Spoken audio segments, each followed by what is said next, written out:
night. Got a liquor, did me bad. Under that bottle of Patron, I was down on my, and I told myself that I wasn't gonna drink no more. But that show was a lie, cause today here I go.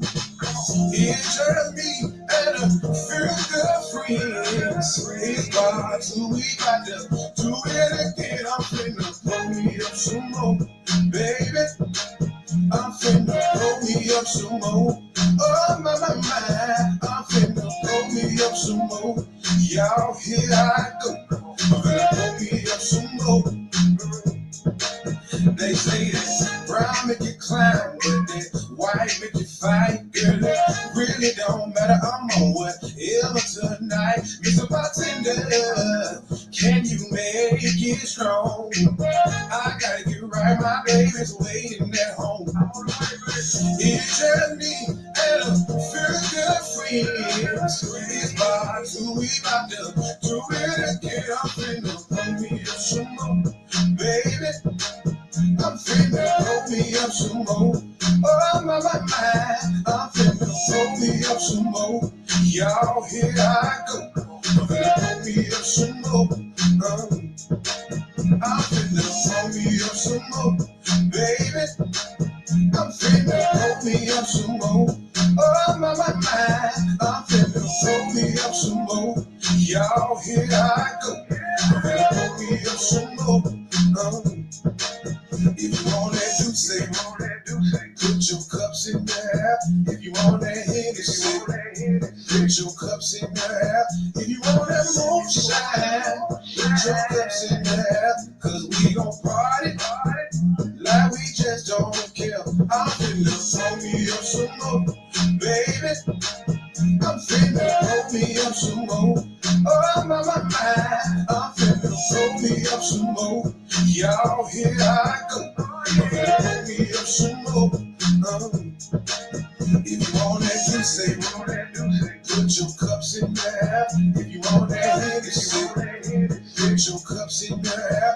If you want that moonshine, put your cups in there. Cause we gon' party like we just don't care. Welcome. This is Orange G and got that sports slide for you this afternoon, evening, or wherever you may be, man. What's going on with y'all, my people? How y'all feeling today? Shout out to HBCU Go. They did the SWAC East and SWAC West champs today. The different SWAC championships that they had and celebration bowls that they had. HBCU titles is what I call them, football titles. Fairview don't have too many. You know, they haven't won one in a while. They haven't been in this position in a while. And the last two times they played in the SWAC championship game, they've been speed bumps. That's about all they are, man. But welcome, man. Y'all come on here and hit this like button, man. Early signing day today, man. I shout out to the SWAC, man. They starting to get these players back up in here, man. Now it's, can you hold them?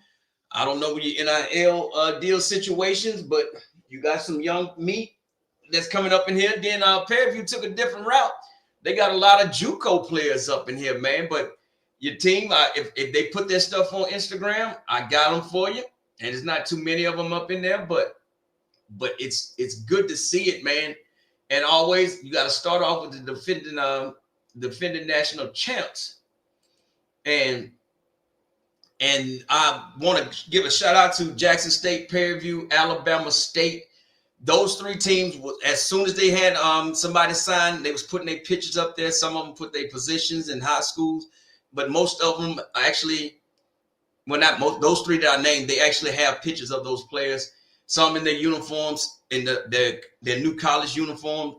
Some of them they're not. But hey, man, that's what it's all about. If you're not gonna promote yourself, nobody else will, man. And my question for y'all tonight is, would you rather have that incoming freshman, or are you looking for the JUCO player? Do you want somebody that has 4 or 5 years left, or do you want somebody that has a year or two left? That is a good question to ask, man. And like I said, Southern, they didn't have anything. I didn't see anything from Grambling, UAPB, Texas Southern, Alabama A&M, FAMU, Bethune-Cookman. I checked all y'all stuff. And I'm, you know me, I'm an equal opportunity hater and lover. So, but you got to get these folks out there so people like us can sit there that didn't sit around and watch TV all day like I did, and you can watch and see for yourself and be happy that your team actually has. Because normally, hey, I ain't gonna lie, it didn't used to be like this in the SWAC. Man, you have to look on page 6 somewhere in the back of the paper, man. That Jackson State Tigers, man, that's a pretty cool logo there. Them things ready, man. I ain't gonna lie. That's man. It says at long last we can begin SWAC Championship December 6, 2025. That's a man. Put that on a t-shirt, man. Sell that, man. But let's get to some of the folks that they got, man. Signed, Yusef Golding, St. Martin High School, position. I don't know what they got. Oh, that's DB. Yeah, DB 6'3", 200 pounds. That's a height for a defensive back, man. Goodness gracious, man. Salute, young brother. Welcome. Signed, Chad Wyndham. That's Knoxville County High School, offensive lineman, 6'5", 290. Another, you already know they're gonna put 10 pounds on him, so that's gonna be 10 pounds of muscle. So look like they got another Wookie, big 6 foot something Wookie, 6'5", 290 is that's not small, man, at all. Welcome, young brother. Sign. This here, Jameson Kelly, Larian High School, quarterback. Not quarterback, defensive back. 5'11", 183. Sign, Michael Johnson Jr., Carver. Watch out now. Edge rusher, 6'1", 240. Got to get you up in the gym, big boy. That 6'1", 240. We got to get you about a good 255, 260 coming off that edge flying. Good pickup, Carver. Salute to Carver. Sign, Keith Lade. That's Costco High School linebacker, 6'3", 210. Yes, that's a man. And as you can see, them arms alone. That is a great linebacker right there, man. 6'3", 210. That dude's gonna be a monster, man. Get him in that weight room, man. He gonna get up to about 220. You gotta realize most of these kids, these young kids, are gonna put up at least 10 pounds of muscle. With the strength and nutrition and the diet plans they got at Jackson State, they gonna be ready. Sign, Samuel Dunn, Viger High School, quarterback position, 6 feet, 180 pounds. They say really 6'1". This was a huge pickup for Jackson State. This young man had offers from Alabama State, Alabama A&M, a few PWI schools, and he chose Jackson State. This is what I'm talking about. Go down there, give these folks a chance. He's a 3-star quarterback. Hey, this is how you build them. You already got a true freshman that you molding right now. Now you get him here to do the same thing. Sign. Now I'm gonna butcher this young man's name, though I do apologize. That's Waldricus Johnson, East Central Community College, defensive back, 6'3", 205. Man, that's some tall DBs, man. Most DBs are 5'11", 5'10", 6 feet, 6 foot, 1 with cleats on. He's got boys 6'3". Sign, Jaden Lockhart, Charlotte, North Carolina, wide receiver, another highly pick they got, recruited pick, 6 feet, 182. You got to get you a little weight up on you, little brother. You got to be at least about 200 pounds to be able to move. And that's what they got so far. And happy birthday. I forgot to mention this the other day, Coach Torenzo Quinn. Happy birthday, Coach Quinn. But that is what it's all about, man. If you can get, you get these folks on here, man. Oh, and I definitely got to give a shout out to this grown man here, Jackson State. Actually, Quincy Ivory is your 2025 SWAC Newcomer of the Year. Don't understand how he's not the defensive player of the year, but whatever. That's a pretty good athlete y'all got there, man. But going back to these young men, man, this is just early signing. You get these folks committed early signing, man. You got you some class up in there, man. You got linemen, you got a lot of DBs, man. So Jackson State is going doing something back there in that defensive backfield. And you got you a quarterback. That is outstanding. I'm stoked about that recruiting class, man. Now we do have other what are the new SWAC West champs. My man Suge Knight. Yeah, that man is not crazy as all outdoors. James Owen signed long snapper. Katy, Texas, 5'11", 250. Okay, a little small, but yeah, a long snapper.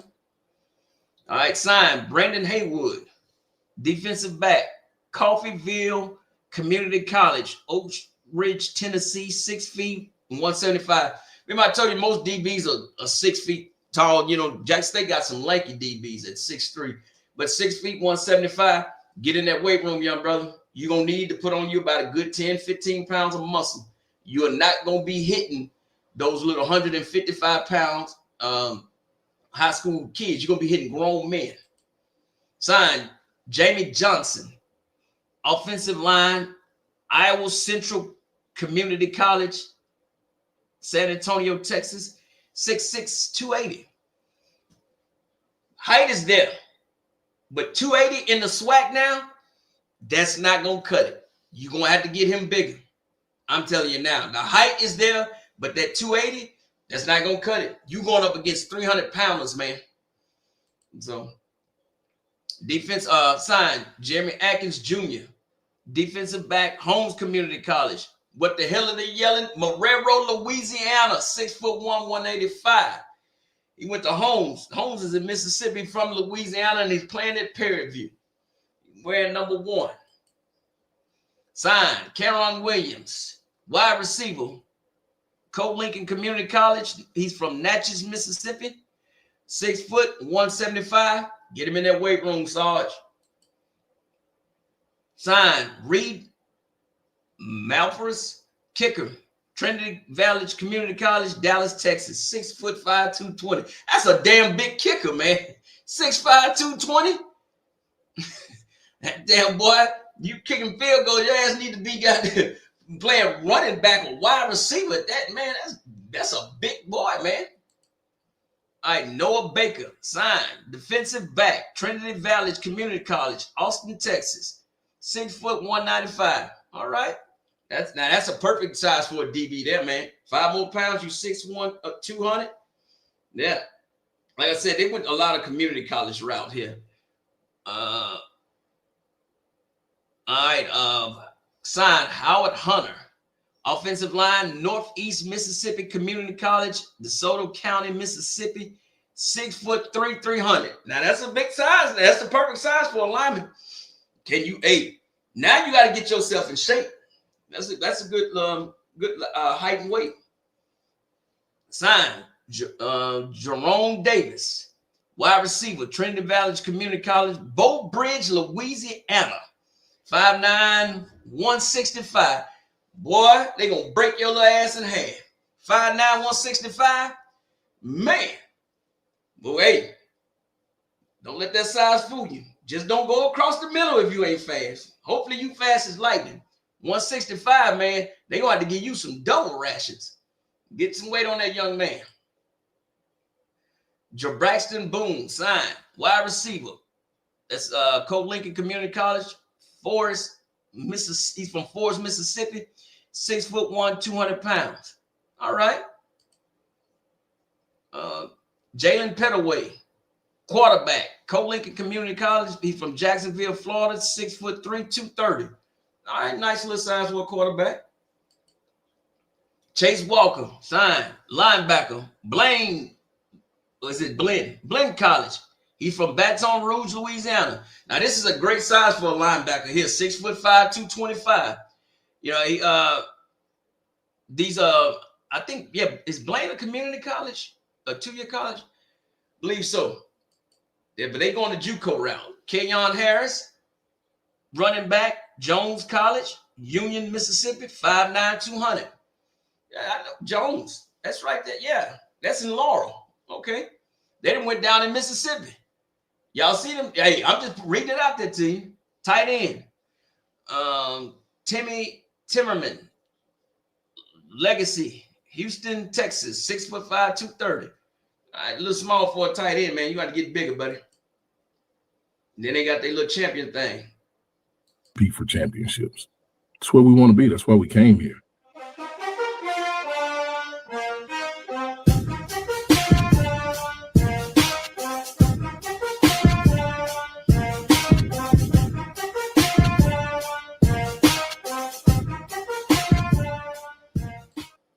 They say, get ready, man. Same thing with old Santa Claus, man. Got you a nice little signing class, early signing class, man. And I think they going to have something for them. Yeah, I made sure I got every single one of them. But hey, they went the community college route, and good for them, man. So, hey, I ain't hating on them. You see, but you see where they went, right? You see where they went. They went down in Mississippi. So, hey, Mississippi, I keep telling folks, Laurel, Mississippi, and New Orleans per capita is like 2 of the highest cities that put people into the NFL. So the talent is there. You just gotta go out and find it, man. And you can't be scared. You can't be scared to go up there and knock on the door. Because Suge Knight went, I'm telling you, man, they went everywhere. Maga Valley, they put their stuff out there today, man. Valley got a nice little signing class, man. Let's check these folks out. All right, man. I keep telling y'all, Terrell Buckley can actually coach, man. And so, this is old Valley. I said, wait a minute, not Valley. Valley said, wait a minute, what about us? Now they just had signed, they didn't really give out too many positions, but it says, welcome Owen Summers to Valley. With these kids now, you will be able to say, number 11, that's going to be a quarterback. You don't know what these numbers, see, they don't have it on there. It just says signed. Terrence Jones, signed. Desmond Ray, signed. Joshua Vaughn, signed. They don't have if they had the positions, what they were playing and they height and weight, I would read it to you. They Valley don't have that. So we got to just guess. But he look like he's going to be offensive lineman. He's going to be eating a lot of catfish up there, young brother. Jaquez Estera, signed. Dwayne Mosley. Now, he look like a wide receiver. They don't have the height and weight, none of that. But hey, Valley coming along. The Valley I know, they coming a long way. Nick Buggs, another wide receiver. He might be a running back, but then he can be a wide receiver right here. Christian Boyd. You can tell that's an offensive lineman. They got Dak Wynn. Valley done found him an Asian lineman. Now that's something. Go ahead on Valley. Dak Wynn. Now this is that was what's the name? That thing there. But shout out to Valley, man. Valley putting their stuff up there. Valley say, what about us? That's early signing. When the last time you seen Valley with an early signing class? Like I said, man, if you wanna beat the best, you gonna have to recruit like the best. You gonna have to train like the best. Ric Flair said, if you want to beat a man, you got to beat the man. And I can see some of these schools are putting up. The effort is being put way more than it's been put in the last few years. Alabama State, yeah, they got some folks up here also.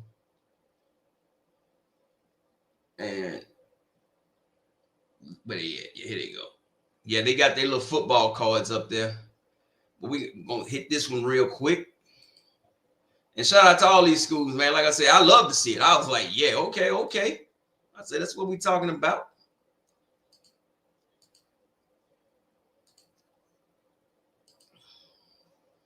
All right.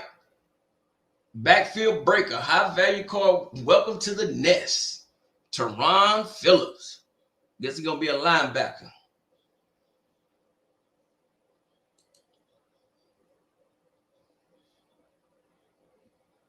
Thaddeus Parsons. Man, that dude he looked old and big. He a lineman. I like them little football cards. Playmaker. This guy's just say he a playmaker. John Austin. Them things small, man. I can't see it. It look like it says Mobile, Alabama, wide receiver. Yeah, Mobile, Alabama, wide receiver, John Austin. Deontay Hicks, Orlando, Florida, wide receiver. Mikael, I cannot pronounce your name, young man, but Mikael P. Let's put it like that. That's Montgomery, Alabama, cornerback. That's right, hometown. Get you one, buddy. Keywan Lamb Greg. What is this? Somewhere in Alabama. A wide receiver. That's 3 wide receivers they got. They going air raid, baby. Tight end. And this is Keron Pittman. Cornerback, Zion Wilford. Zion Crawford, my bad. Atlanta, Georgia. All right, went to the A, right down I-85, boy. Your mom and pa can come down there and snatch you behind. You act up, you want to. Ikenum Atura. That's one of them big Samoans. Now, you know he a lineman. Where y'all find him at? Where's that? Like North Carolina? No, that's Kansas or something. I can't see that little thing, man. That's a big young man. Aaron Fry. No, that's that quarterback. Again, they didn't put the same folks up there. Adrian McLeod. He's from North Carolina. Another offensive lineman. Everybody, all right then. Jaden Jones, linebacker or lineman.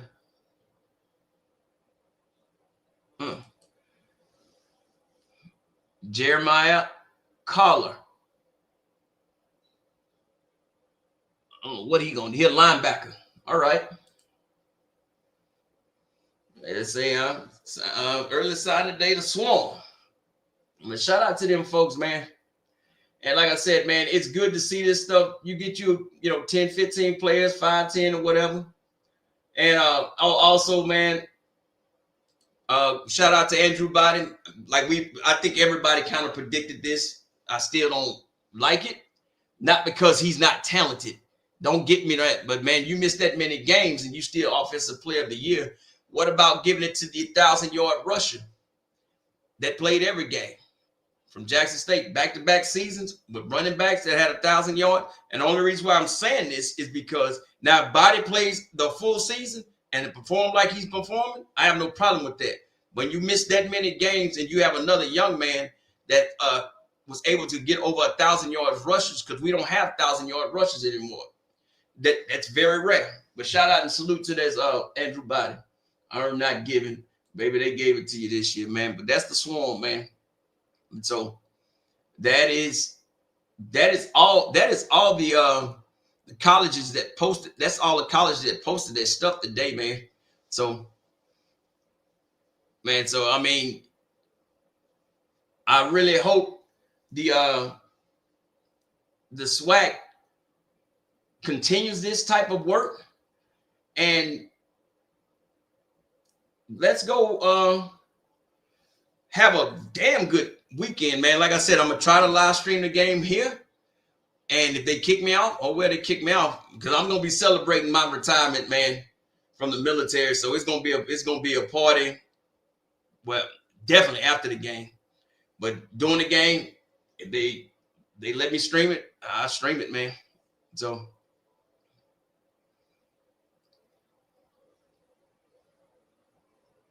Okay. Y'all see that comment, right? I'm convinced that Texas A&M is giving Fairview a bag to get them recruits there because there's no reason to go there to play for a former D2 height. Ooh, shots fired. Boom. Yeah. Yeah. Fairview had that's a big community. They, like I said, they was heavily on community college and they went heavy into Mississippi. I guess they are trying to say but they got a couple of from Austin Community College around that area. One from San Antonio, but I kept seeing Mississippi come up, Mississippi, and I'm like, damn. I guess he said, well, we're gonna beat Jackson State to the punch. But I think that it's gonna be very interesting to see. So, but you gotta recruiting is a hell of a process. You gotta get in these young kids' ear. You can't promise them the world, but you can tell them you're gonna get your fair shot. Number one, you get you a free education. You do right.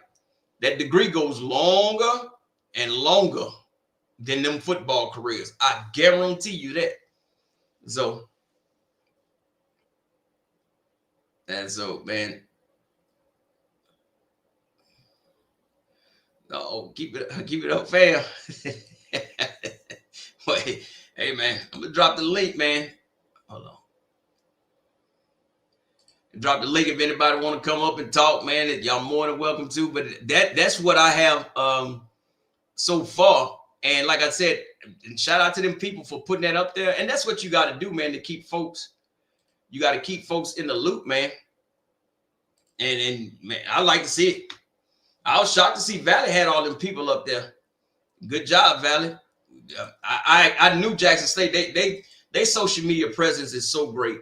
Not only do you have the football team, then you have the other people with KC 1400 and these other folks that do a damn good job. I look at all this stuff, and so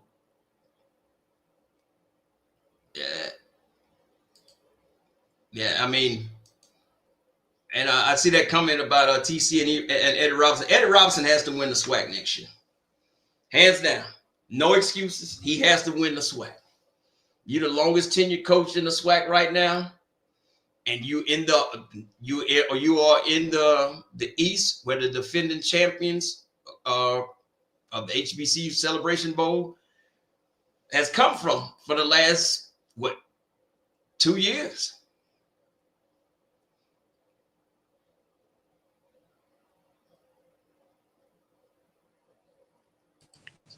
What's going on, brother?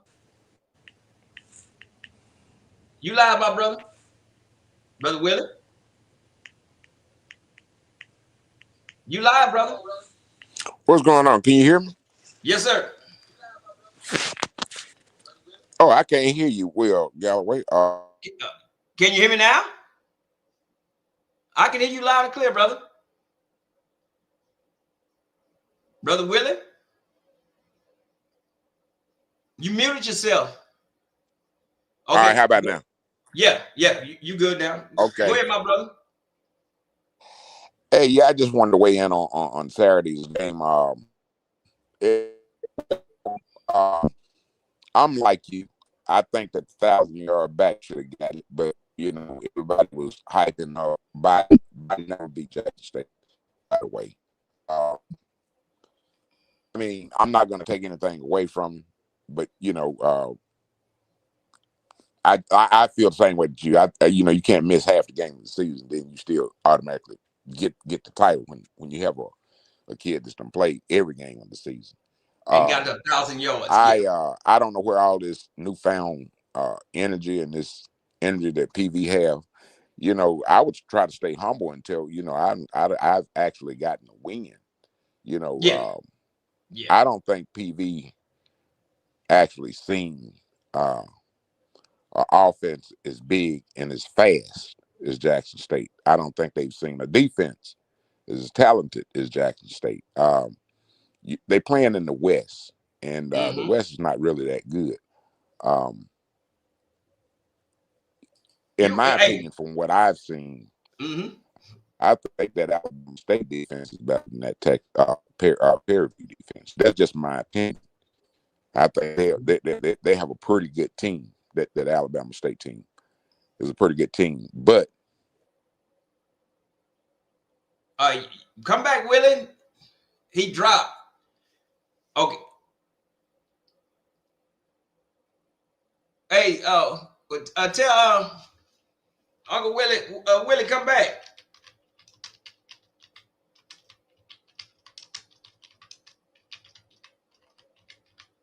I think his internet connection is bad. I told him to come back, man. Next up, you live, brother. Go ahead on. What's going on? What's good? What's up, champ? Yeah, man. Look, I think Ahmad Miller should have gotten it. He was the runner when Jacobian went down. Look how what that running game did, and he was the leading rusher. Back to back SWAC East champs. I agree. Body missed too many games. Just like what him and Jacobian missed about the same amount of games, I guess.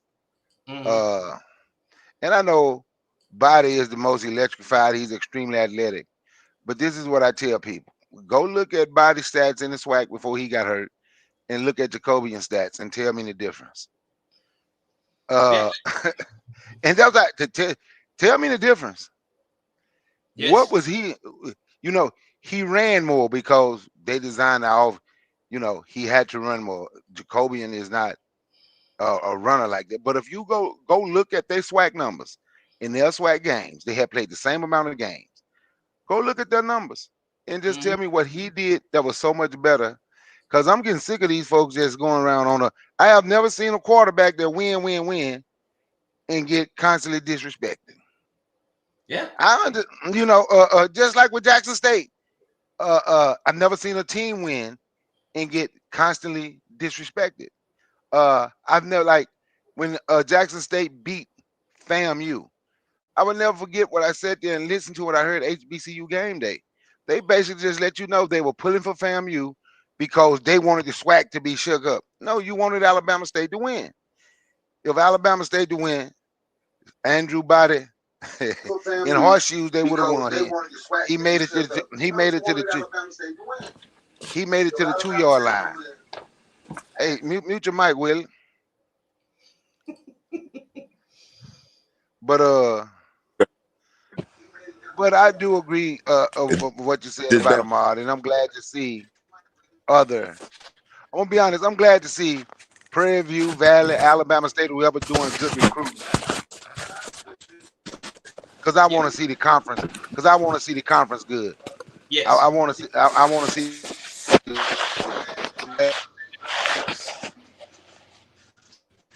And I want to say this when it comes to the National Coach of the Year and all this stuff.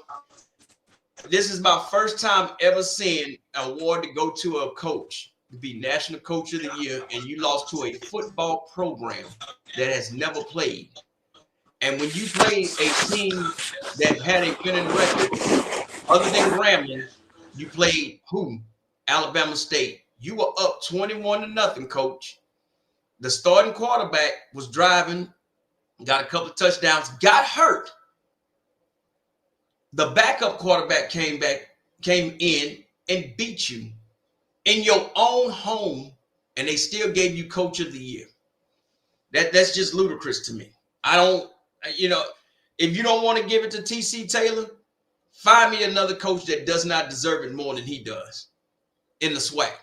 The way that he has that team and the way that backup freshman quarterback, I'm not talking about some freshman that came from a different program and that's played a game or two. This dude was just as green off the street as they come. And trust me, the offense didn't go the way we wanted to go, but that offense clicked enough where you can end up having a 1,000-yard rusher. In a couple of games, you had a couple of 100-yard rushers, and you went on the road and you won at home. To me, beating Alabama State, Prairie View, and UAPB, you putting up 40-some points on them. Let's be real. a lot of people can put up them points on them schools. So I don't think that this guy's this dominant ultimate coach. Hype man, yes. But dominant coach to get coach of the year, if that's the case, for him winning the SWAC West in his first year, why didn't you give it to Graves last year at Southern for winning the SWAC West his first year as a head coach? You see what I'm saying? So I just think it's just crazy. To what's the name? But go ahead, Willie. You back, man. You had dropped. Yeah, man, I got a bad cell connection. I don't know what's going on with it, but It's like all I was good. saying, you know, nobody gonna argue me about that last play Ashton Taylor made against Body. Ivory shut down Body, and he came across the line, and Ashton Taylor came from the middle of the field and stopped that running back from getting that yard. That was one of the plays of the year. Play that's gonna always play back in my mind. That was one of the most exciting plays I've seen. And you can't name 5 guys on the FBS level that a middle That can linebacker cover make that that ground play. and make that tackle and keep him out end zone. You right. You right. That's a hell of a play. And I don't know why Yeah. people like to downplay, want to play that particular play. That was one of the plays of the year, in my opinion. Brother Kari, you know, people always hate Jackson State. I mean, it ain't just started. They're gonna find all types of reasons they hate Jackson State. You know, you have some fools and idiots. You know, they'll get so mad and juvenile, and they thinking and say, why won't Jackson State go and play Kansas City Chiefs? You know, when people be saying stuff like that, when they say stuff like that, you know they have lost the argument. I hope that people don't buy this number 1 defense mess, because I really hadn't seen anybody they played. See, a lot of people you hate Jackson State so much, and you're not looking at brilliance.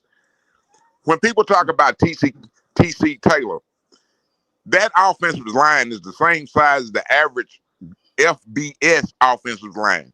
That's a Yes. huge ass offensive line, and they come from fucking high school. Yes. They're not portal kids. They're high school kids. So you got to look. You got to look at the job that TC done with recruiting and developing those players to be what they are. And then you got 10 of the players on the team that's all conference. Man, you know, the hate is real. But we're going to put that foot in your ass. We're 45-14 Saturday. And I'm going to talk a lot of shit. I'm going to make you mad. I'm going to tell you, this time of the year, I'm going to make you mad. Fairview, your ass, this is y'all ass this week. South Carolina, you getting your ass handed to you 2 years in a row, 2 weeks from now. We're going to get in that ass. Thank you for taking my call. You good, brother Willie. Appreciate it, my man. Y'all heard Willie. Willie went off. And hey, I'm not gonna lie, man. I'm not gonna lie. If I was Jackson State, a fan, alumni, student, or player, I would be extra upset. People are acting like Jackson State is the newcomer to the SWAC. That's why I wrote off their championships that they've had. And this is not nothing new to them. Every decade, they've won. You got schools ain't won the damn SWAC in 2 or 3 damn decades. I'm talking about ain't even won their division. In they thing. So you got a lot of folks are trying to play Jackson State like, yeah, whatever. Like you barely winning. I don't know another team in the SWAC can take a freshman quarterback and go 5-0. You gotta remember that young man has not lost a starting game. So I don't know what these folks, you know, yesterday was the first time that I seen a positive article that just really praised Jackson State yesterday. It was the article from the HBCU game day talking about the 3-star quarterback that Jackson State signed. I thought it was AI. I said, man, there's no way HBCU game day is praising Jackson State, not the HBCU game day. And they started off by saying the defending HBCU champions. I said, whoa, wait a minute. I said it's either Chat GPT or AI, but that was one of the best articles I've seen. And this is championship week now. But it was good to see that they actually got another quarterback though. So, but it's man, y'all got to. Oh, hey, Miss Whitley, I didn't see you up in here. But I really hope this Saturday there's no doubt left. You got a lot of people saying, "Oh, JSU by 3, or they'll win maybe by a touchdown." I'm like, what are you seeing that Prairie View has done that will sit there and make you think that they're going to put up all them points against Jackson State? You remember the last team that came into Jackson that was high-flying offense? Bethune-Cookman averaged, what, 35 points a game? They didn't score one offensive touchdown, 2 field goals, and a special teams kick return. So Jackson State, their coaching staff, has a knack of trying to shut down these high-powered offenses. Body, not gonna lie, that's a hell of a talent. But Body did not throw those touchdowns against Jackson State like he was throwing against everybody else. Was he scoring? Yes, but he wasn't throwing it like that. And Willie brought up a great play, a point that I keep telling folks. If that's not the play of the year in the SWAC, I don't know what is. You get another second on the clock. You got your favorite play call, that little rollout option to run a pass. Your wide receiver was wide open. That linebacker covered ground, popped your ass, and kept you out of the end zone. I don't know what them people, besides they like people like Tremaine Jackson just to talk and all that other stuff. And if a player was trash talking like that, they would call him a thug, or he needs to be disciplined, or he talking and he ain't this and that. But the coach can do it. So hey, it is beyond me, man. And so, but I mean, like I said, I've seen Prairie View play more than once. I've seen them play in person, and then I watched them play against Alcorn. And there's nowhere in their hell Alcorn shouldn't have won that game. Coach Cedric Thomas, they should have fired your ass after doing that. 3rd and 1, you got the ball. I'm not 3rd and 1. Whatever the third down was, I don't know the yardage. But your center and quarterback exchange, and this needs to be taught throughout the SWAC. Lockhart learned a lesson a couple of weeks ago. Y'all better get y'all ass under that center and learn how to get that ball from him. Because I'm telling you, if you look at that missed field goal from Alcorn, it missed by the same amount of yards that they lost on that play. You get up under that center, you snap the ball, you get you a yard or get the position where your kicker wanted to kick, Prairie View loses that game. So this is gonna be a shut up or put up game for Prairie View. Now, you're not playing Valley. You're not playing Alabama State. You're not playing UAPB. You're not barely gonna beat playing the team that you barely beat, Texas Southern. You're not playing Grambling, which Grambling is just all over the damn place. So you can sit there and brag your whole season. Yeah, we beat Jackson State. Then you go lose to a 1-10 Southern team. And your field goal kicker had 2 chances to kick the field goal. The second one was even worse because it was a penalty. They ran into the kicker. I was at the game. I said, I need another drink. This fool had missed 2 field goals. And then they gave the ball back to you again. I can't get that, man. Yes, he missed twice. The first one, it was running into the kicker. So they moved him up. Put the ball right to center. The second one was worse. He kicked the ball over. I thought he was kicking the ball to me. In the stands. Way to the left. Wide left, wasn't it? Man. So it's one of those things, man. So, but I will definitely try to stream this game on it's ESPN too. I might have to call up on the Taliban buddies. What? Hey, let me say something right quick before I go, right? I would say I think Prairie View got a good coach. I think Prairie View got got a pretty good team. I can't keep putting them down saying they ain't nothing. Because if I keep saying all the teams Jackson State beat ain't nothing, that take away credit from Jackson State. That would take away credit from Jackson State if I keep saying everybody ain't nothing. So I'm gonna say, but uh, I believe the dude is. I think he's a pretty good coach. He's a good motivator for sure, and I think that's part of coaching. He got his team. He has his team believing. Do I think they win this week? No. Do I think it's close in the first half? I've picked Jackson State to win by 17 to 21 points. I think Jackson State size wear them down with us. The way we can run the ball. I think our size. I think our size wear them down. I think we'll beat them. Like I say, 17 to 21.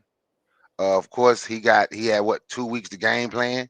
So of course he gonna have a game plan for what he gonna have a game plan, but our side is gonna wear that game plan down. But on the same side, Coach T.C. Taylor and his staff is gonna have a game plan because they've had the same amount of weeks to to prepare for this game. So I'm Jackson State by 17 to 21. I ain't gonna predict no score, but I got Jackson State by 17 to 21 points. I see us wearing them down. Now they don't really have size, not compared to Jackson State. Not compared to Jackson State. As you keep asking the questions in the chat, like who Jackson State played, who Prairie View played, somebody I can't even say the name. Since when did Prairie View got blown out this year? But y'all did. See, I'm trying to give Prairie View props, but you did lose to a team that ain't done nothing but practice. Now they did have 2 years of practice. Ain't never played a game. So and everybody do I'm know not that about Rice. everybody do know that the East is better than the West. And I know y'all can dangle that Grambling beat y'all 2 years in a row. Okay. You can dangle that and say that if that was Grambling's celebration. That was Grambling's celebration bowl. Jackson State is gone to this SWAC East. They're the SWAC East champs back-to-back years. And going to be the celebration, back-to-back celebration bowl. Back-to-back celebration bowl champs. That's what they're going to be. It's okay. We lost to Grambling last year too. Yeah. We lost to Grambling. Okay, we lost to Grambling last year, and look what happened at the end of the season. Like I said, you can dangle that over the head. That is okay. What did Rice finish? Rice beat y'all ass too. Blew y'all out, man. Bruh, I was at the game when y'all played Texas Southern. That's when I realized that y'all do not have anything to stop a running game. So why don't y'all click the link instead of leaving them comments up there? Why y'all so afraid, Prairie View fans? Why y'all so afraid to click the link and come up here? I told y'all about that thumb wrestling. I think it's funny, but say did GSU y'all had a backup quarterback for what 3 plays? G-Boom? G-Boom, you got to explain to me, man. G-Boom, you got to explain to me, how did y'all lose to 1-10 Southern? That's what I want to know. How did y'all lose to 1-10 Southern? And that backup quarterback for Grambling should never got in the game. Because everybody know T said fumble. Yeah, that was a everybody know T said. Now I'm gonna say something about everybody know T said fumble. I'm gonna be honest. Andrew Body fumbled against Prairie View. On that play, he got hurt. That was Prairie View ball. That was not a touchdown. He fumbled and Prairie View recovered that ball. He fumbled going into the end zone. If anybody go look at that play, he lost that ball around the 1 yard line. It was moving around in his hand. He did not have control of that ball. That was a fumble against Prairie View. And G-Bo, Prairie View recovered. I can tell you how Grambling beat Jackson State. They started the wrong backup quarterback. That's what happened. G-Boom, what? Man. G-Boom, is your coach gonna be there next year, or y'all gonna get a new coach? As he entered the portal, he want everybody else to enter the portal. So that G-Boom, he's something serious, man. The G-Man. Man, it's all good, man. But this is a video. Like I said, man, you gotta have some type of hype to get around the get in folks' head, man. Cause I keep telling people, man, I don't see the hype, man, with these folks, man. Not Fairview. Play to develop. You see him. You got to see him. That's not there. That's on the quarterback. Fantastic play by James Houston. The numbers today for Bryce Young. It's 9 of 13 to 350 yards. And that one is intercepted and into the hands of James Houston. Coach Bond got exactly what he wanted. The turnover and the points to follow. And allow him to play to develop. You see him. You got to see him. That's not there. That's on the quarterback. Fantastic play by James Houston. The numbers today for Bryce Young. It's 9 of 13 to 350 yards. And that one is intercepted.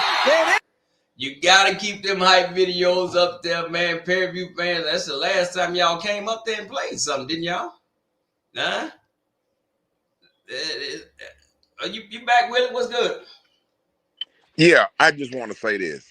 Brother McCarry, don't worry about that. Just like you had called it when T said, not T said, yes Body? it was. When T said that got hurt, he fumbled. Yeah, that was a fumble. Yeah. That was so definitely when them Grambling people, when they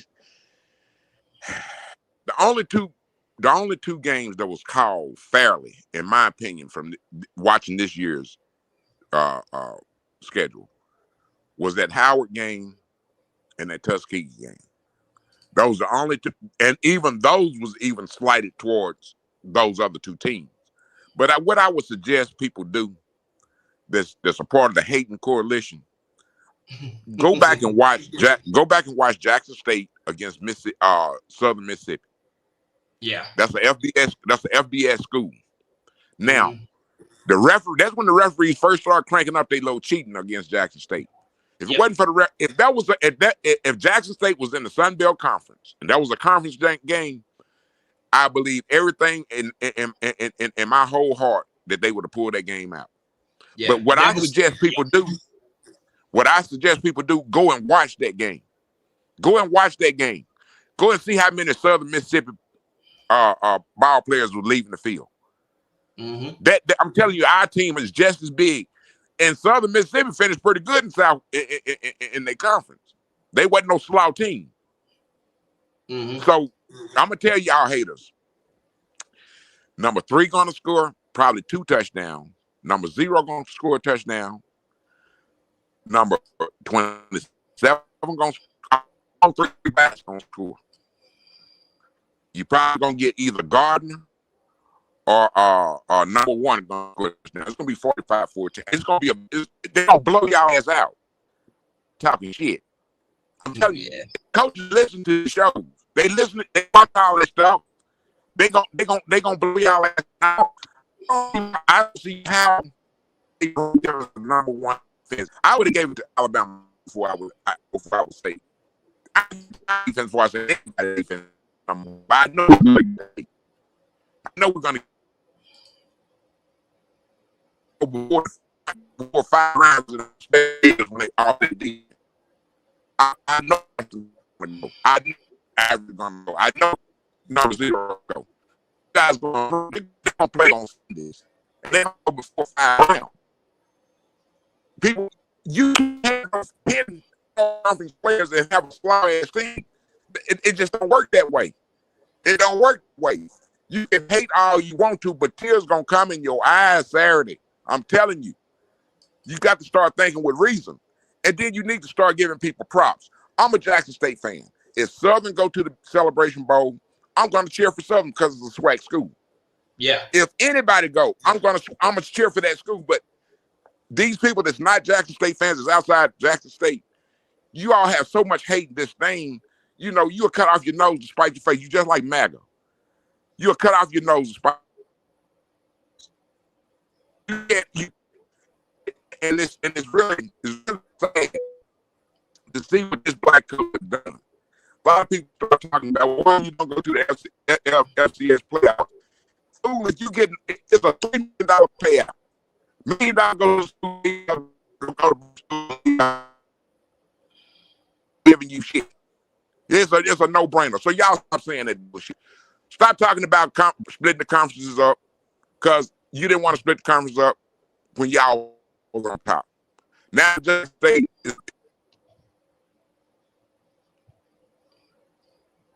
I think your signal going out, Willie. that we gonna keep. I'm sorry. I'm gone. All right, my brother. But you know what? I'm gonna say Willie is right. Everybody wants that. And I'm telling you, man, like I said, I was listening to that channel. These people, SAIA, you know, the HBCU D2. I'm like, wow, y'all pulling us what do y'all get out of Jackson State losing? We sure want to see Alabama State versus Delaware State. I'm like, how all the HBC they still mad about Deion. Shit, so is Jackson State, the way he left and what he did at Jackson State. See how that worked? They still mad Deion was the coach of Jackson State. So they all going out trying to hire any celebrity they can find. Any celebrity they can find. That's what it seems like now. Ed Reed is still available. Go get him. You know, somebody said in the chat, and I was thinking it's me and my homeboy fam. He was laughing. I said, man, Ed Reed gonna be on Marshall Falk's staff. I wouldn't doubt it, man. I wouldn't doubt it. But on film, really having a pop up. You down there looking for black gear and all this other stuff. Jackson State gear. From Homewood Suite. And go up there and get you some gear. Man, that's another thing, man. If you can go to the bookstore or support some of these black-owned businesses that's selling these different SWACs, I guess merchandise. Because I think I just about got everybody's hoodie. I think Bethune-Cookman is the last one I'm waiting on. But I got just about everybody's hoodie out of their bookstore. But a lot of these other people are actually selling, and it's a good thing, man. And I'm going to just keep saying it. I've seen Fairview play. I don't see it.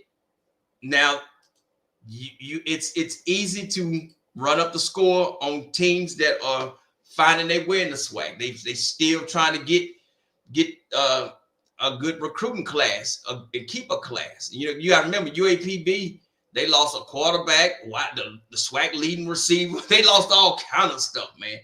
But every year they coach find a way to win one more game than last time. It's just rough right now because you have a team, like I told y'all last time. The SWAC is here. Jackson State is up here. You trying to elevate yourself to get here. But as of now, you still down here. I'm not a fool to say that Fairview is not going to throw everything at them. They're going to throw every damn Longhorn, piece of cow, leather, bull, state, everything, Panther, Pirate, Bulldog at Jackson State. Ask Jackson State about Alcorn. We know when you play Jackson State in the SWAC, and this is why I keep telling people, when Jackson State is winning, the SWAC does better. You really got a villain that you can't beat. You got a villain that's on the verge of going back to back. I think it should be celebrated more. I think it should be more attention on it more.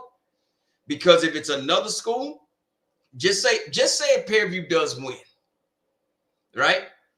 And they defend the SWAC champ. Watch how the media would portray them the following year. Jackson State has got little to no press. None, in my opinion. Not like, of course, not like when Coach Sanders was there, but not like any other defending champion that ain't lost a damn game in a while.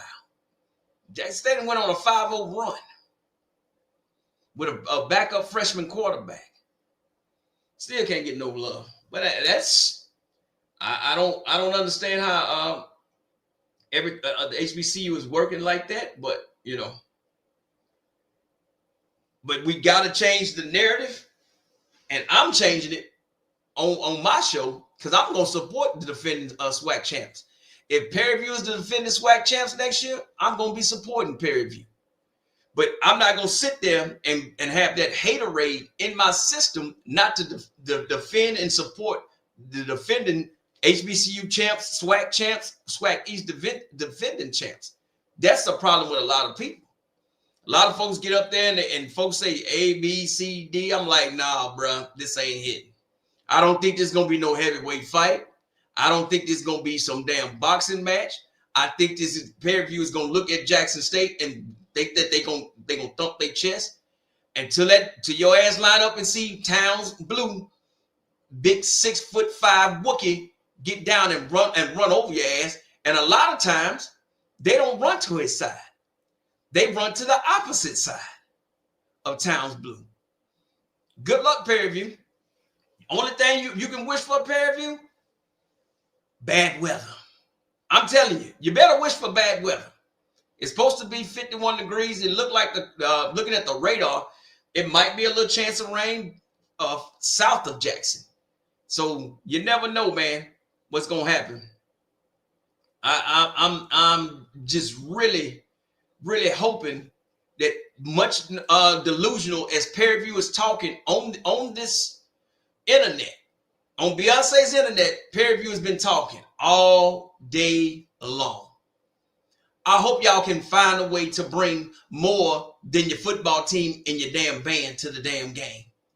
Prairie View, since y'all in here talking, are y'all gonna bring at least 20,000? I'm gonna tell you now, hell no, because y'all can't put 7,000 in your damn stadium for homecoming. So you think you're gonna travel damn near 13, 14 hours and bring 20,000 with y'all? I can tell you that. No.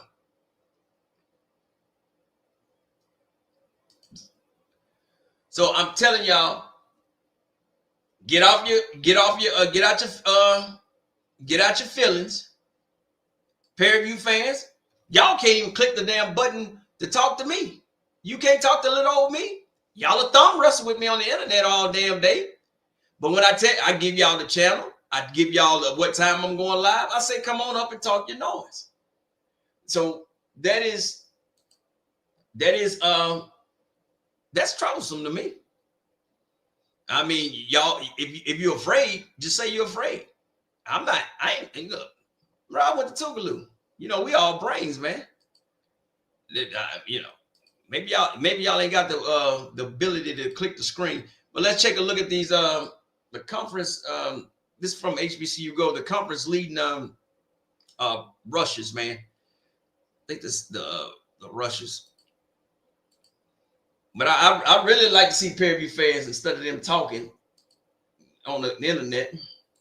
Harris, the second, 13 rushing touchdowns. Jalen Jennings with 10. And, of course, Marcus Harris is hoping that Reggie Davis would add to his total. They're taking on Jackson State today. Alcorn State is. As we take a look at the SWAC conference leaders brought to you by Target. Marcus Harris, the second. 13 rushing touchdowns. Jalen Jennings with 10.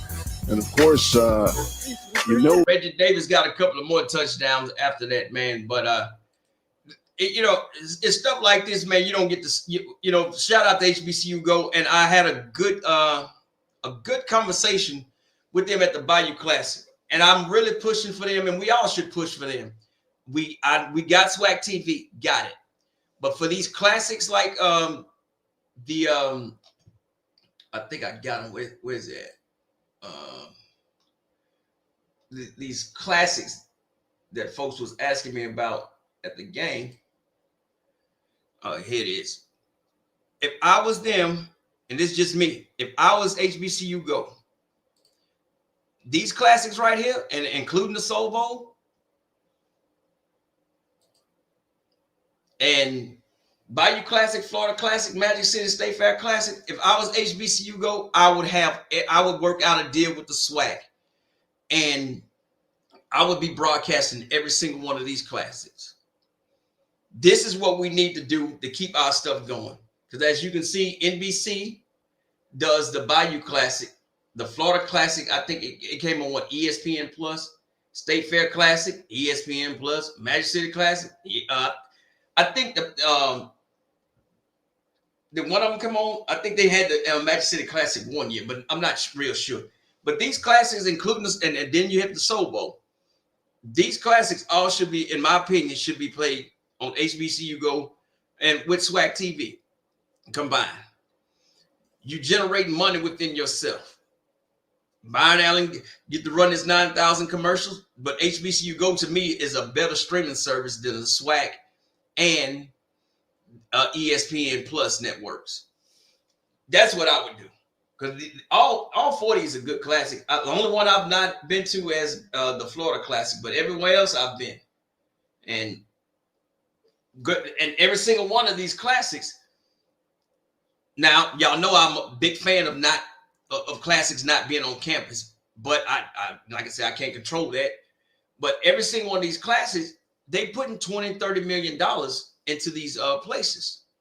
State Fair Classic in Texas, that's doing a fair. So you got all kind of money being poured up into Dallas at that time. Magic City does real well for Birmingham. Florida Classic, they what was it, 30 million this year?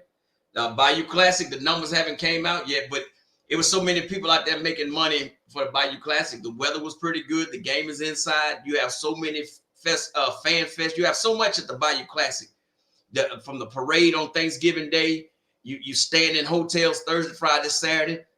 I mean, it's just a great time. Same thing with Magic City Classic. They have it the same week. The State Fair Classic, it's no slouch. State Fair Classic, what, 59,000? Magic City, 60-something thousand. Bayou Classic had 63,000. And I don't know the numbers for the Florida Classic. But all those thousands of people like that, you have to get HBCU Go, and you have to get them on there with that streaming service. And I hope that's making sense to y'all, because ESPN, and I got it, the SWAC has deals with them and stuff, but they TV is not good. And it's for people to say, oh, well, they might have the Bayou Classic and the Florida Classic is the same day. You got HBCU Go and you got the Grill. And I know you got more than one damn crew. Byron Allen has a lot of money. So the State Fair Classic? No, I said it was like 50-something thousand. I think 55,000 at the State Fair Classic.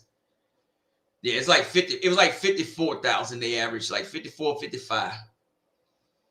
The Florida Classic, I don't know what their numbers was, but I know the Bayou Classic, they said it was 63,000. Magic City, and man, if it was 69,000, I'm telling you, if it was 69,000 in that stadium, I guarantee you there was another 30 to 40,000 outside of the stadium. I've tailgated there for 4 years. I know how many people go to that game, and it's same thing with the Bayou Classic. The 63,000 looked a lot slimmer this year. It was a little slimmer because the dome holds 70-something thousand. Maybe that's why it looked like that. But the lower bowls on the both sides for the Bayou Classic was full. Where the empty parts was behind that field goal in them lounge chairs. I don't know why they want to charge those ticket prices, because those ticket prices behind that end zone, and I think I forgot what it's called, that section is. I'd have sold them at the same price. Sell everything at the same price, man. You know, so I don't know. But I would definitely, Byron Allen, I would sit down with the SWAC commissioner before the season start, and I'm pretty sure y'all got each other's numbers, and I would definitely say, hey, this is what I can do. Even NBC, and I know Bayou Classic don't want to give up NBC, man. And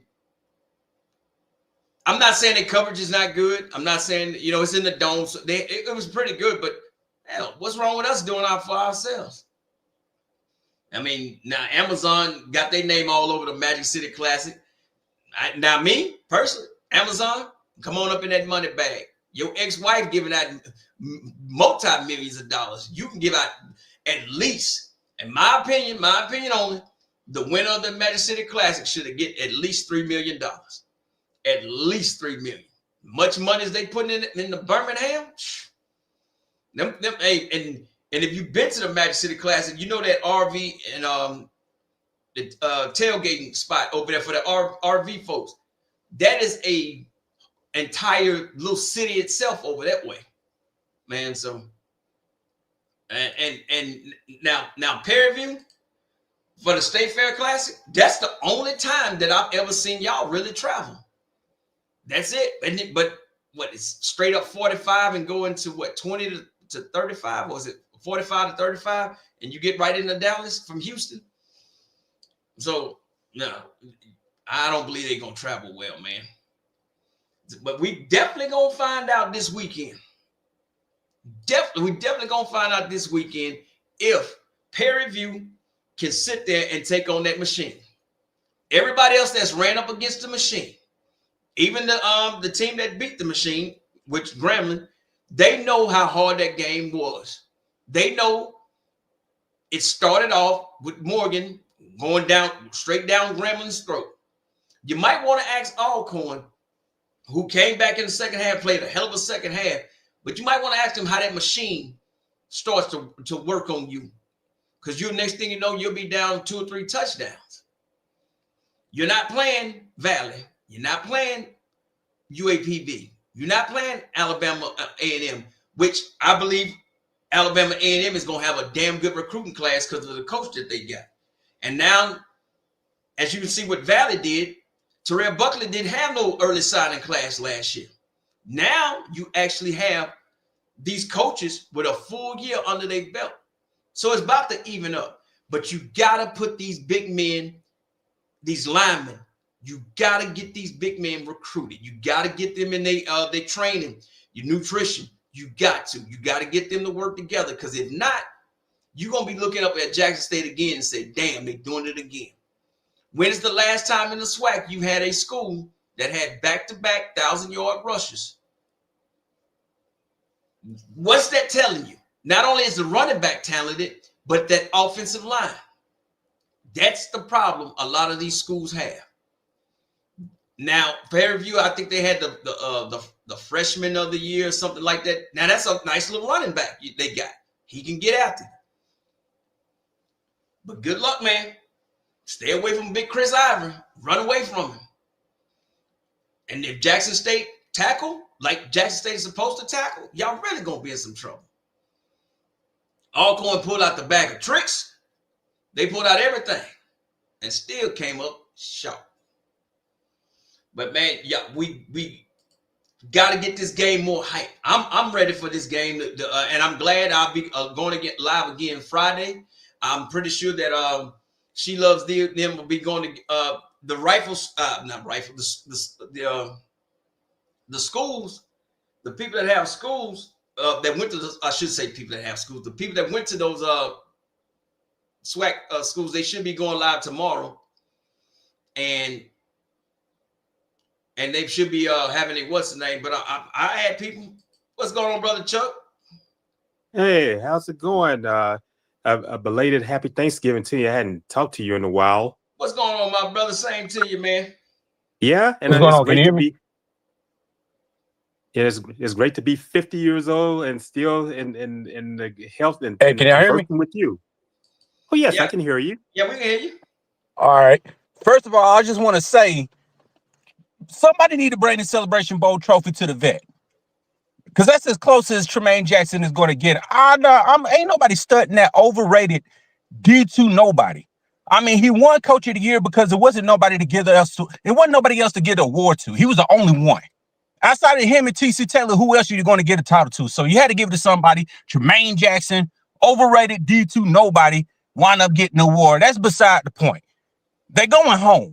We all know what it is.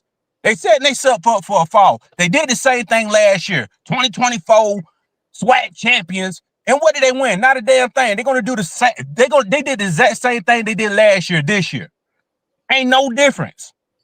They just talk about how the tea ain't sweet. Speaking of which, somebody need to make sure that dude has no sweet tea. I mean, don't put no sugar in his tea. Make sure his tea is unsweet. I want this man to talk as much because that's what he's going to do. I'm going to tell you what he's going to do before he do it. He's going to lose. He's going to complain for the next 3 years because he's not going to see another SWAC championship as long as Marshall Faulk is the coach. We already know what that is. He's going to complain. He's not going to get what he wants. Eventually, the man's either going to quit or he's going to retire. You see what I'm saying? And it's going to be the same rodeo for the next head coach that takes over. We already know what it is. This is going to be his last chance to get to a Celebration Bowl. So somebody need to bring the Celebration Bowl trophy to the vet so he can get a good look at it when he lose to see what could have been, what would never be possible because his team ain't got enough depth to compete with Jackson State on the field. Yeah, they started just somewhat comparable. But when they get ready to rotate in and out players talking about they got 1 year of recruiting is not enough depth. I don't care what you say, not especially for a D2 coach, right? I tell everybody, you got the first, when you play Jackson State, you got to beat their brand first. You got to beat the logo. Jackson State got over $185 million worth of promotion and exposure that the university didn't have to spend a penny for. They're branded worldwide. So first off, you have to beat the brand before you beat the team on the field because the team on the field is going to do everything to protect what? The brand. They're going to fight for that logo. So you got to beat the logo before you beat the athletes on the field. And you got to make sure that you got the Jimmys and Joes to be able to compete for 4 quarters. They're going to run the football down their throat, short the intermediate passes to Rembert, and the game's going to be over. We already know how this is going to play out. They're going to put, like I said, they're going to put their best defenders to double team Rembert, and they're just going to run the football all the way down to the 4th quarter. And then when the 4th quarter comes, they ain't got enough depth to compete. They're going to run the clock out, and the game going to be over with. We already know how this is going to play out. So they just fooling themselves. Tremaine Jackson won Coach of the Year. He's lying to recruits saying what they're going to win, knowing damn well he ain't going to win nothing. They're going to hit the transfer portal the second time around towards the end of the 2026 season, and they're going to go to either the Southern or the Jackson State. It is what it is. We already know how this is going to play out. They fooling themselves. They just talk about what they're going to do when they haven't won nothing since 2009. Nothing. What have they won since 2009? I agree with you. Like I tell man, last 2 times Prairie has played in this game, they were speed bumps. I think they scored 15 points one game, 17 points the other game. They've been speed bumps, and that was with a good coach of Bubba McDowell. So unless they didn't got some transformation superpowers, because like I tell people, right now Jackson State has all the Infinity Stones, and nobody can take them Infinity Stones from them. So I don't see the hype with Prairie View. I don't. Let me tell you what it's going to take, right? If you're talking about just a figurehead coach, right? Outside of Ray Lewis and Ed Reed, it's going to take an average figurehead anywhere between 3 to 4 years to recruit. He's got to recruit his players in order to have somebody to compete on the field with him. But Marshall Faulk isn't a household name like everybody think he is. You feel me? So it's going to take him at least 3 to 4 years to get all of his recruits to be able to compete with a Jackson State. Because like I said, first of all, you have to compete with the brand of Jackson State because of the effect of Deion. Deion gave them $185 million worth of TV and social media exposure that the university ain't had to spend a penny for. That's called marketing. You feel me? You got to beat that first before you beat the athletes on the field. Why? Because Jackson State is always going to have the #1 recruiting class in HBCU football. Yes. So you have to have the Jimmys and Joes on the field for 4 quarters of football. And if you ain't got that, they're going to run you off the field. Yeah, and I was telling folks today, and I said, Marshall Faulk, I said, I ain't taking nothing away from that man's career. I said, but right here in Orleans Parish, Marshall Faulk is not a household name. And he come out of Orleans Parish. You got these kids, they don't know who a Marshall Faulk really is. Now he's a coach. But most people, like my age, and I'm 50, we know who Faulk is. I'm 50 as well. I remember, Yeah, He so was in high school. we know We how were in good high he school. was, but these kids today, he's not a good marketing person to market him No, himself. All his it's great not Deion Sanders. accomplishments. Yeah, you know, I mean, you know what I'm talking about, man, because you've seen him play in high school and played in college and in the Yeah. pros. He's not a flashy person like that. No, he's not. So I mean, now for his football IQ as a running back, damn great. Oh One of the man, best. that One brother, of the that brother best. was tough. I Yes. stayed up late watching him at San Diego State. Man, you stay up late at night watching San Diego State when you know, Curtis Johnson was on that staff. You know, Sean Payton under Al Luginbill when Marshall Faulk was playing during that time. Mm-hmm. And the thing I tell folks with Faulk, with him being from Orleans Parish, he's not late this year, but you know, you got a game tomorrow. Catholic from Baton Rouge is playing in the car. I would be at that game. I will be there. And I keep I think they play tomorrow, Friday, whatever day they play. But if I was Faulk, if I was Faulk, I would be there. Yeah. I'm introducing myself. Is it Baton Rouge or New Orleans? Oh, I don't. Carr's the number 1 seed, so it should be. It's gonna be there in New Orleans, in your city. Okay. Yeah, because that game right there. Every year, Carr sends at least 4 to 5 people to a PWI, and these are not no slouches. They're not slouches like John Johnson and what's that running back name? They're gonna be at Washington State together. Yeah, the quarterback and running back, both of them. Yeah, they are going to Washington State together. Yeah, John Johnson decommitted from Liberty after the coach was terminated. Mm-hmm. Yeah, and UAPB, I know they're gonna be at the game. They got 3 players last year from Etna Carr, and for their secondary. A lot of them, I think it was 2. I know it was 2 cornerbacks. I forgot what the other position that man played. And talking to them, and they said UAPB was the only school that talked to him. So the talent is there at those schools. But so if I was Faulk, I'm telling you, same thing. You know, he gets some people from Catholic too. Catholic is no slouch either. Yeah, Catholic. Wark Dunn. See, I came out of high school the same year as Wark Dunn in 1993, and Catholic has always had some great programs, going back to Dale Weiner when he was coaching there. Mm-hmm. But people have to take everything into account, right? Because you got to think of it. Deion came in almost at the perfect time because this was around the time that COVID started, right? Mm-hmm. And just because of everything that happened, so COVID started. George Floyd, I believe, had just got assassinated, right? Not too long ago. So that played a pivotal part, right? Mm-hmm. All right. You're right. So when Deion came in, it was almost at the perfect time. It was a fairy tale story because first of all, nobody thought he was coming. But then when he did finally touch down, a lot of people were already under the assumption that he was just going to get all of these recruits to come to Jackson State. And that wasn't the case. Yeah, he got a lot of good players, but most of the players that he was trying to get wouldn't commit because he wasn't fully invested into the university. In other words, they will always hit him with the question, are you going to be my coach for the next 3 to 4 years? And he would never tell him yes. It will always be, the Deion lingo. Well, I tell you this, we're going to win championships and I'm going to see you to the next level and I'm going to get you to the pros and but when it came down to, if I'm going to commit to you for 4 years, for 3 to 4 years of my life, are you going to be committed to these university? In other words, are you going to be my coach for the next 3 to 4 years at Jackson State University? And he would never give him the answer. So a lot of recruits that he tried to get to Jackson State, they wouldn't commit. The ones that did come, though, on the fly, right? Mm-hmm. The only reason why they came was because the places that they were at, right?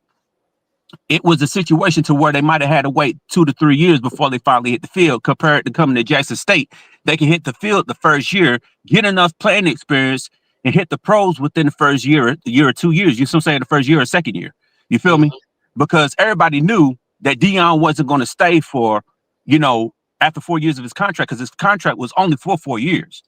But I say that to say that if Marshall Faulk is thinking that he's just going to get recruits to come to Southern because he's Marshall Faulk, nah, he's going to get a rude awakening, because he's going to have to do something different. He's actually going to have to go to these recruits' houses and get these recruits to commit to him, because if he's not committed to the long haul, there's no way he's going to get a 5-star to commit out of high school like he did with a Travis Hunter. Travis Hunter knew going in that Deion Sanders was going to be his coach. You know what I'm saying? Yeah. That's the only reason why he even came to a Jackson State, because he knew long haul, whether he was at Jackson State or not, Deion was going to be his coach. Marshall Faulk, once he leaves, because we already know he's gone after 3 years. Once he leaves at the end of his 3-year period, the recruits are going to do the same exact things, the same thing that Shamar Stewart did, the same thing that Harold Perkins did. I could go on a list of name of players that actually was interested in Jackson State, but didn't come to Jackson State because he wasn't committed for the long haul. Marshall Faulk is going to have to let these players know, hey, I'm going to be your coach, regardless of whether I'm here at Southern or where I'm somewhere else, in order to get these players. But I don't think that he's going to get a 5-star at a high school the same way Deion is, because again, his name just don't ring the same bells. He's not on that level, on that caliber of status as the Deion. He just doesn't have that Deion effect. You're right. Yeah, I got to tell, man, like, I'm right here in Orleans Parish, and I can tell folks, man, and these young men, they know who Deion Sanders is. Right. They really don't know who Faulk is. Now the coaches, they know who Faulk is. And we all know. Yeah, but you got to look at the timing that he's been announced as head coach. Most of those guys have already committed now. You got some that's not committed, but you can start with these juniors and freshmen. That's what I would have to do. And like I told a lot of young kids around here, I said, go ahead and look up YouTube, and you're gonna see Marshall Faulk highlights. And it's gonna be all over the place. Yeah. And some of them highlights, them kids was like, man. I said, yeah. I said that dude, awesome. That dude, man. But he's under 6 feet. Yeah, he was tough. It's hard to bring him down. He distances himself so far from New Orleans. I heard that. He is not like the I give you like the Honey Badger or the Leonard Fournette. Yeah, I know they are a lot younger than Marshall, but their playing careers are just about over. But everybody in the city know these young men. Leonard and Tyron, call them by their first name, not their nicknames and stuff. And folks know them. Faulk is going to. I'm gonna tell you, it's going to take a little bit. Now, I don't like somebody asked, did he recruit out of Colorado? Did he recruit at Colorado? I don't know. I didn't watch Colorado football, so if folks know. Do you know, Rod, that he didn't recruit out of Colorado? That's a great question. I tell you the truth, Deion's. I don't know what he did in Colorado. All I knew, I see the games on television. Like they were just a lot of something like they was just experimenting. That's what it looked like when I'm watching their games. Like a lot of experimenting going on. It just went badly. I'll say it like this. In any real business, it normally takes 5 years for them to profit. In other words, they go negative for 5 years before they finally are able to turn and make a profit.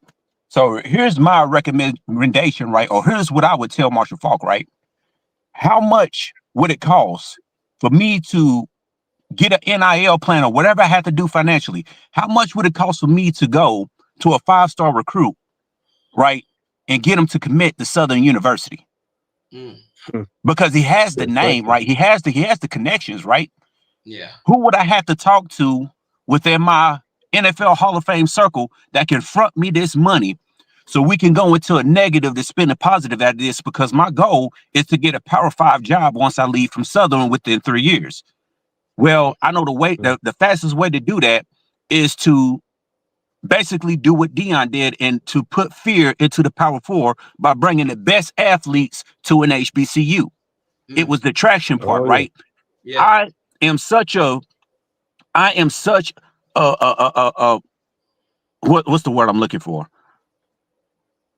I have such an impact, right, on the game of college football that I could get your very best to come back to HBCUs and be like they used to be back in the 70s and back in the 60s before, before PWI's got all this money and started taking the best from HBCUs, right? Yes. I'm thinking that Marshall Faulk can come up with $4 million in order to get a high school recruit that's a 5-star at a high school and bring him to Southern. I'm thinking, but this is just hypothetically thinking, because realistically, if he goes on this route, right, the way that he's going, I don't see him winning a Celebration Bowl within 3 years, right? In other words, I don't see him. I just can't realistically see him leaving after 3 years, because I don't think that he's going to have the same success that Deion has. And the only way that he's going to do that is if he comes out of his own pocket, or if he gets somebody that he knows to come out of pocket to front him the money so he can have somewhat of the same success. I'm not saying that he's not going to be able to get the recruits to beat a Prairie View or a Grambling, but I'm thinking that if he really wants to take it to that next level, he's going to have to make that same splash or similar splash that Deion was able to make when he was at Jackson State. Right? Mm-hmm. Because like I said, I just can't see him beating Jackson State in 3 years. Not how Jackson State's recruiting and how they're able to keep their offense and defensive linemen, and then they're able to use the portal to get the right players to plug and play to buy into their system. It's gonna be hard. Exactly. It's gonna be hard. You got stable running backs. You got a quarterback, and I keep telling people they broke that quarterback in pretty damn early. 5 games into the that he started and won. Now next year you got quarterbacks that's not gonna be on his level, and then what Alabama? Well, is Body gonna go pro or not, or does he have another year? But all these other quarterbacks, they're gonna be fighting to find new quarterbacks. FAMU's looking for a new quarterback. Alabama A&M looking for a new quarterback. Is Bethune quarterback coming back? My Cam Ransom. Yeah. That's a great question. Is he coming back? UAPB needs a quarterback. Grambling, Southern needs quarterbacks. So what I'm getting at is a lot of these schools gonna have to start redoing the wheel again with quarterbacks. Where you have a school like Jackson State, you're gonna have 3 of the 5 offensive linemen are coming back. Defensive linemen coming back. Running backs coming back. Yes, you're losing a couple of wide receivers, but you also gonna get Fortillion back. So Fortillion, So what I'm getting at is that's pretty. Yes. What I'm getting at is if you can keep that train rolling like that, it's called continuity. Especially and everybody knows that's played football. Your offensive line, that's what sets the tone in that game. They open up holes, they do the protection, and your quarterback can easily feed off them, and you can roll with it. And I think that the quarterback Lockhart, he's finally starting to get that short game in his workout and starting to pass the ball. And when he gets that next year, that's going to be dangerous. So you got now the quarterback at Prairie View. He's not a bad quarterback, but under pressure, but under pressure, he did fold under that Alabama State game. He threw 4 interceptions in that Alabama State game, and Alabama State don't have a good defense. So that's the defense that we remember. Definitely. For the past 2 years, that Alabama State defense was tough. Remember last year? Ryan Lewis was defense coordinator. He's at Alabama Birmingham, and I think after now Trent Dilfer's gone, they might need to try to see if they can get him back to Alabama State. I would definitely get him back. Because that defense was raw. Because last year, that was the best 2 defense. That was the game of the year. And for the last 2 years, it's been the game of the year. Alabama State versus Jackson State. Now, before that, it was FAMU versus Jackson State. Now, FAMU, back-to-back losses against Valley. That program is in a world of hurt right now. I don't know which direction they want. I don't know what's going to happen. With FAMU. Yeah. Now here's my thing, right? With Jackson State, right? Andrew Body just won SWAC Offensive Player of the Year. We know he's the best when it comes to HBCU football, right? Mm-hmm. Okay, so Jackson State wants well, I ain't gonna say all of them because it's not all of them. It's only a few, but the few people don't want Andrew Body to be a Jackson State Tiger. Let's just say they send Javancy Jones to go and have a conversation, right? He beats Prairie View. They make another trip to the Celebration Bowl. They send Javante Jones after Andrew Body to say, hey, look, we went after you once and you told us no. So now all our alums are a little bit skeptical on you because when we went after you the first time, you denied us and you went to Alabama State, right? See, the thing with most alums, and people already know this about Jackson State alums, right? They hold grudges, right? Yeah. Ed Reed had a conversation with AD Ashley Robinson, and he told them no because he wanted to be closer, he wanted to be in Florida. So he chose Bethune-Cookman over Jackson State and over Grambling. He didn't even go to interview for the job, right? So ever since, alums have sort of kind of had a side eye towards Ed Reed. And then, of course, the situation with him and Bethune-Cookman was on icing on the cake, right? So I say that to say that they hold a lot of grudges, but what if, I'm just saying hypothetically here, right? What if you take the best quarterback in HBCU football and you pair him with a Rembert? I'm just opening up people's minds here because we're talking about a HBCU that doesn't have an FBS opponent next season. We're talking about a potential undefeated season for the Jackson State Tigers next season. What better way to do that than to have the best quarterback in HBCU football up as a Jackson State Tiger? Because we know it won't take much. All he wants is just an opportunity to evolve his game so he can potentially become an NFL draft pick. What better way to do that than to do it on an undefeated team that's never been undefeated in the school's history, right? You run the table, you win it all, you go in to the HBCU Legacy Bowl as an undefeated quarterback with a whole bunch of records under you, right? I'm just saying, because that's what it is with the few alums, right? They just hold grudges. When you tell them no, they hold it against you forever. Not that you've done anything, you just told them no. The first go around, which is funny because they pick and choose who to forgive and who to let back in and who to not let back in, right? Like Cornelius Miller, for example, right? They let him back in the 2023 season. I forgot what it was that he did, I don't know what his situation was, but I do know that he was off the team for a partial amount of time. Then all of a sudden, he's back on the team during the 2023 season. I'm talking about Cornelius Miller here, right? Yeah. So how is it that you're able to forgive and allow certain people back, but then when it comes to Andrew Body, because let's just be straight up about it, he's one of all Scripps boys, right? And we already know how alums feel about him. So say that to say, what if they were to tuck in their pride and their ego, right? To bring in one of the very best in HBCU football and run the table. Hey, but my man Crook, I have not seen you, Crook. And Crook, I know you just ain't pop up here because Southern won the Bayou Classic.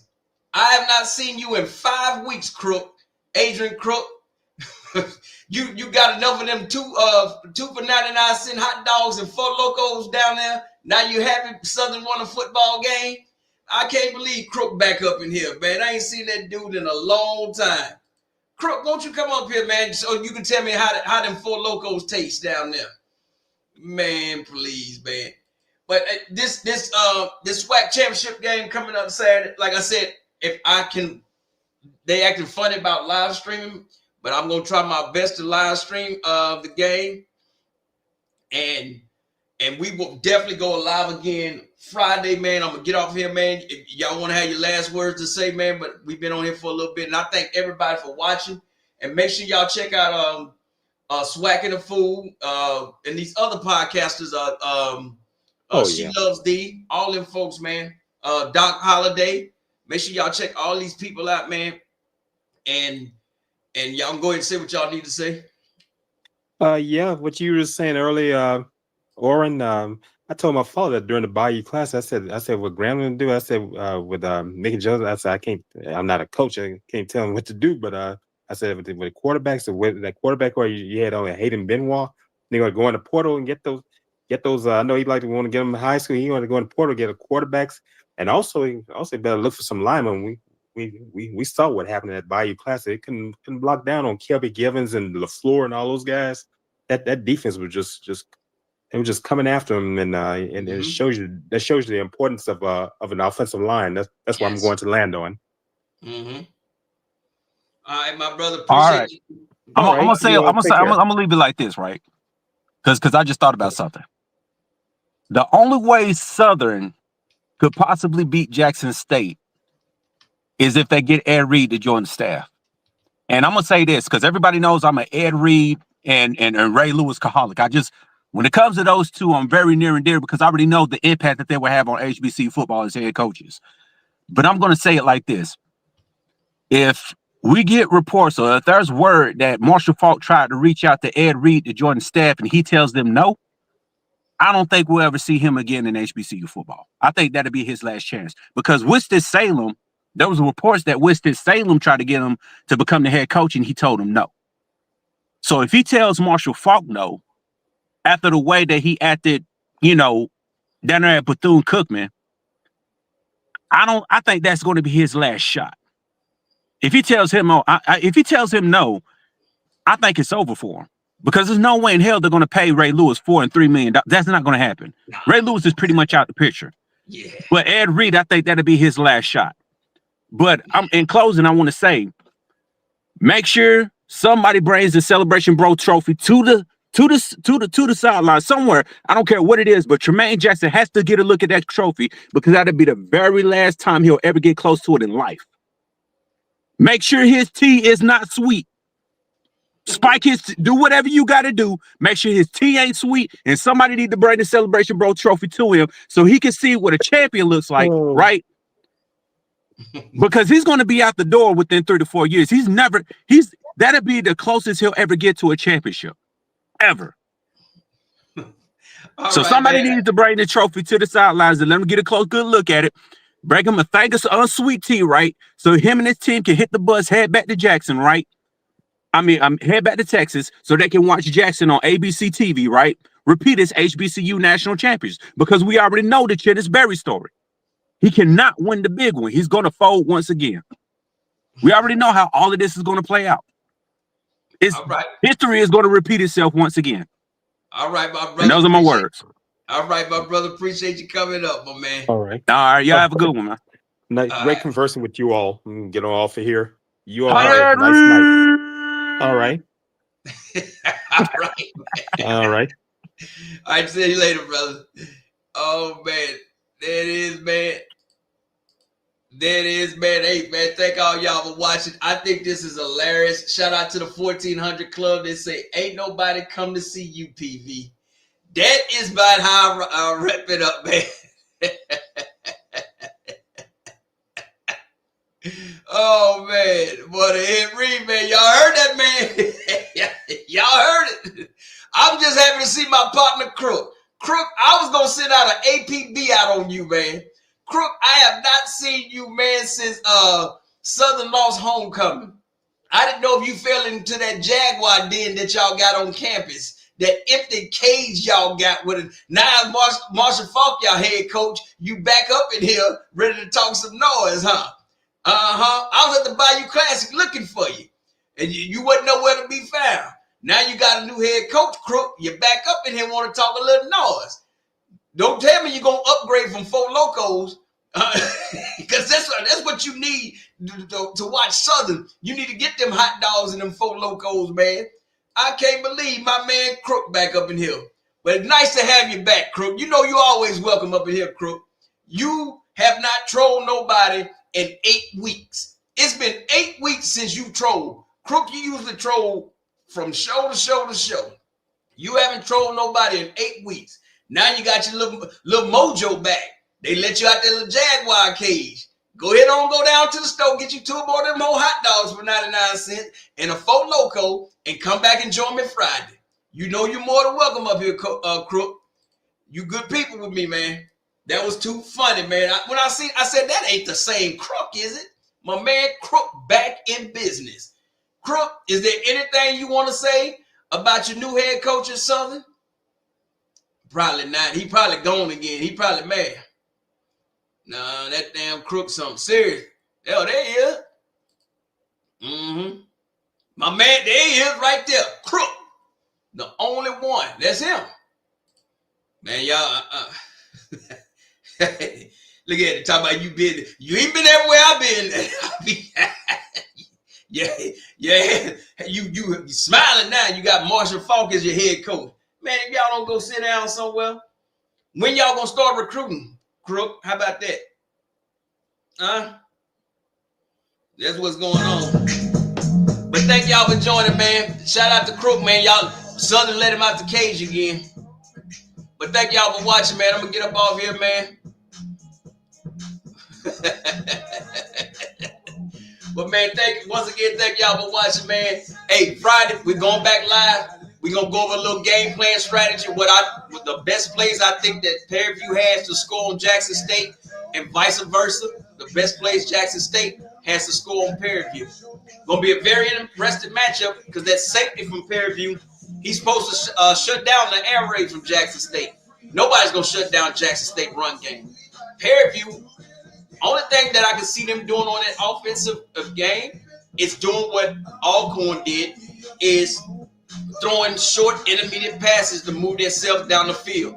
Meaning Jackson State, you're going to have to get off that soft coverage because they do have a good wide receiver over there. So you have to play him tight. And the pressure has to come from Jackson State front four and put in some blitzes. It's going to be a long night, but we're going to go over all of that Friday, man. So thank all y'all for watching, man. And we will definitely see y'all. What's the date? Wednesday. So we'll see you Friday, man. But until then, maybe y'all can find my man Crook, give my man Crook a Four Loco and 2 of them hot dogs and help Marshall Falk do some recruiting, man. But we up out of here, man. Thank y'all for watching. Please hit the like button on your way out. And Friday, we're going to talk real plays, man. And shout out to these young men that signed with their respective colleges. Any one of the 12 of the SWAC, I'm here for you. So y'all come on up, man. Have y'all a good night, man. Later. Crook, give me one of them damn hot dogs you got, man.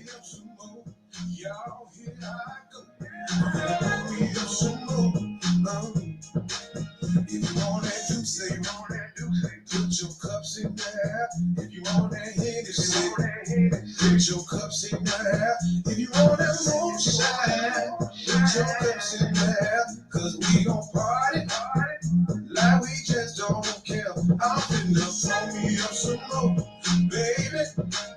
I'm finna throw me up some more. Oh, my, I'm finna throw me up some more. Y'all, here I go. Throw me up some more. If you want that juice, put your cups in there. If you want that Hennessy, put your cups in there. If you want that moonshine, put your cups in there. Cause we gon' party like we just don't care. Crook, get your ass off my internet. I see that comment, Crook. Ain't nobody messing with you, man. You better go back down to that corner store and get that 2 for $99 hot dog special and that Four Loco for 97 cents. You jive turkey. Later on, folks. Y'all have a good night.